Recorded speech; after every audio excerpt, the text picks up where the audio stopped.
Let's get right to it with Ryan Anderson, a fellow in religion and free society at the Heritage Foundation, Dan Savage, syndicated columnist and host of the Savage Love podcast. And Ryan, I want to go right to you. What do you make of this fallout for a law that clearly in many contexts could be used to put corporations or employers' religious views above those of regular American citizens?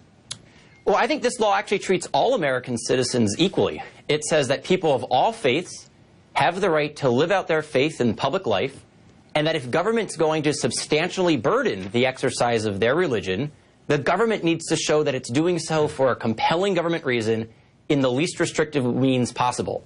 That's the standard that was in the Federal Religious Freedom Restoration Act, which has governed federal law for over 20 years. It passed unanimously in the House, 97 votes in the Senate. Its sponsors were Chuck Schumer, Ted Kennedy, and Bill Clinton. Well, I'm asking you more about do you see this law as allowing people who, for religious reasons, don't want to serve gays to have that protection?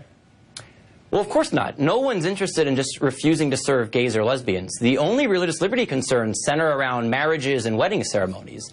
And what this law would do is it doesn't say who would win such a claim. It just says that a citizen could bring a claim to a court and say that a law that would force them to help celebrate a same-sex wedding, whether it's as a florist or a baker or a photographer, that they can get that reviewed by the court. And then the government would have to show that it has a compelling government interest, that it's pursuing in the least restrictive way possible, enforcing, for example, a 7-year-old grandmother into providing flowers for a same-sex wedding. Dan Savage, what do you think?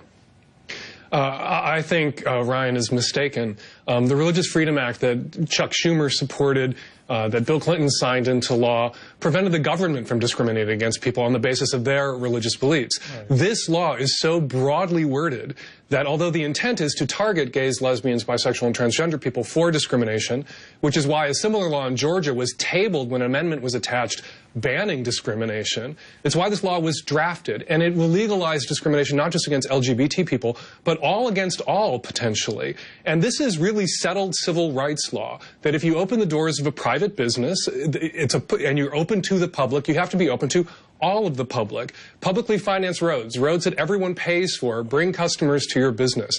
The police department and the fire departments that all the public pay for, protect your business, make it possible for you to keep your business open. And then you're not allowed to decide at the front door that you can discriminate against large, broad swaths, groups of the public. You know, black bigots, racist bigots during Jim Crow and segregation made the exact same arguments that you're hearing people make now. That's my private business. I should be able to decide who I serve and who I don't serve. There's an infamous interview on the radio of a restaurant owner using the same rhetoric that segregationists used during the civil rights movement. These are the kinds of people, these kinds of bigots that these laws have empowered. That's really unfair.